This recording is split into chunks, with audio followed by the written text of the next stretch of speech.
तो सबसे बड़ी बात, आप अपनी फॉर्म में वापस कैसे आ सकते हो उसी। हेलो दोस्तों, कैसे हो आप सब। स्वागत है आपका आपके अपने YouTube channel how to play cricket में।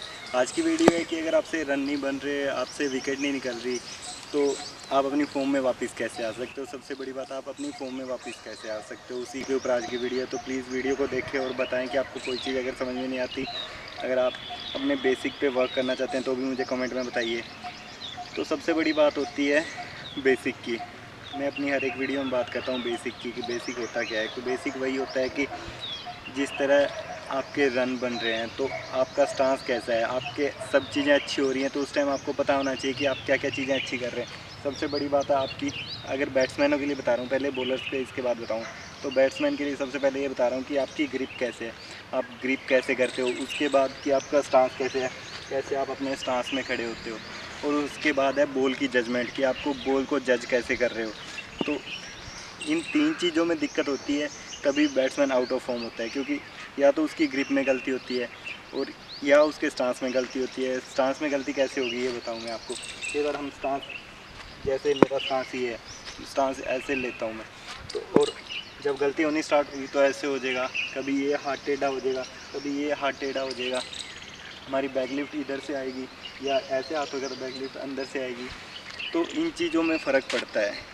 कई कहते हैं कि फ़र्क नहीं पड़ता, लेकिन इन चीज़ों में फ़र्क पड़ता है। क्योंकि अगर बैट आपका यहाँ से आएगा, अगर बॉडी के पीछे से आएगा, तो ये एरिया ये ब्लॉक हो जाता है। इसको आप कैसे खेलोगे लेग स्टंप पे। अगर आपका बैक लिफ्ट आ रही है ज़्यादा बाहर से, तो ऑफ स्टंप पे जहाँ वहाँ बॉल गिरेगा, तो ये तो बॉडी के साथ ही आएगा ना यार। यहाँ से आके ऐसे कैसे मारोगे आप, बहुत टाइम लगेगा, इतने में बॉल निकल जाता है, फिर आपके एज लगते हैं या आप बीट होते हो। तो वो चीज़ें, पहली चीज़ है आप अपना ग्रिप को देखिए। आपकी ग्रिप सही है तो आपकी ग्रिप सही है, तो उसके बाद बात आती है आपके स्टांस की, कि आपका स्टांस कैसा है। अगर आपका स्टांस ठीक होता है, फिर होती है तीसरी बात जजमेंट की।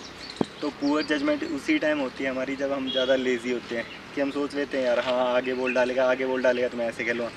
कई बार हम मन में सोचते हैं छोटा बॉल डालेगा तो मैं पुल मार दूँगा। तो वो चीज़ें आपके नहीं, हर एक बैट्समैन के मन में होती हैं कि हाँ ऐसे बॉल डाले मैं ऐसे खेलूँ। मेरे भी मन में होती है, सभी के मन में होती हैं। तो उन चीज़ों को छोड़ के थोड़ा बेसिक के ऊपर रहिए, कि जैसे वो बॉल डालेगा उसके हिसाब से मेरी बॉडी को काम करने दूंगा। मैं कुछ भी पहले नहीं सोचूंगा कि मैं फ्रंट फुट से ड्राइव मार दूं या बैक फुट से ड्राइव मार दूं। जैसे मेरी बॉडी अलाउ करेगी, मेरी बॉडी कहेगी कि हाँ अब ये आगे फ्रंट फुट बॉल आ गया तो आप इसको स्ट्रेट ड्राइव मार दो, आप इसको कवर ड्राइव मार दो। छोटा बॉल आ गया तो आप इसको पुल मार दो या पंच मार दो। तो वो चीज़ें होती हैं। तो आप ये अपनी तीन चीज़ें ध्यान रखिए, ग्रिप, स्टांस और तीसरी चीज़ है जजमेंट। ये तीनों चीज़ ठीक करोगे तो आपका सब कुछ ठीक होगा। अब बात आती है बॉलर की। बॉलर आउट ऑफ फॉर्म कब होता है। बॉलर आउट ऑफ फॉर्म होता है जब बेसिक ही उसी के गलत होते हैं। कई बार हमारा रिदम नहीं बनता, हमारा लोड सही से नहीं होता, हमारा फॉलो थ्रू सही नहीं आता। तो ये चीज़ें, ये अलाइनमेंट होती है। जैसे साइकिल के दो पैडल होते हैं, तो वो एक यहाँ होगा दूसरा यहाँ होगा, ऐसे घूमते रहेंगे। तो उसी तरह हमारे हाथों की अलाइनमेंट होती है। जब हमारे हाथों की अलाइनमेंट सही आएगी तभी बॉल सही जगह पे जाएगी और स्पीड भी तभी आएगी। तो बॉलर के लिए है उसका रनअप, उसका लोडिंग, उसका फॉलो थ्रू। तो ये तीन चीज़ें बॉलर्स के लिए थी। आई होप आपको समझ में आएंगी। अगर कुछ भी समझ में नहीं आता है तो प्लीज़ मुझे कमेंट में बताया कीजिए कि मुझे ये चीज़ समझ में नहीं आई, मैं वो चीज़ आपको दोबारा बताऊंगा। तो ये तीनों चीज़ थी फॉर्म में वापस कैसे आएँ, क्योंकि ये तीनों चीज़ें बैट्समैन सही करेगा तभी वो ज़्यादा देर क्रीज़ पे टिक पाएगा। और यही तीन चीज़ें अगर बॉलर करेगा तो वो लंबे स्पेल डाल पाएगा। क्योंकि अगर ये तीनों चीज़ों में एक भी चीज़ गलत हुई ना, आपकी वाइडें, आपकी पैर की नो बॉल, ये चीज़ें, ये मिस्टेक होती रहेंगी।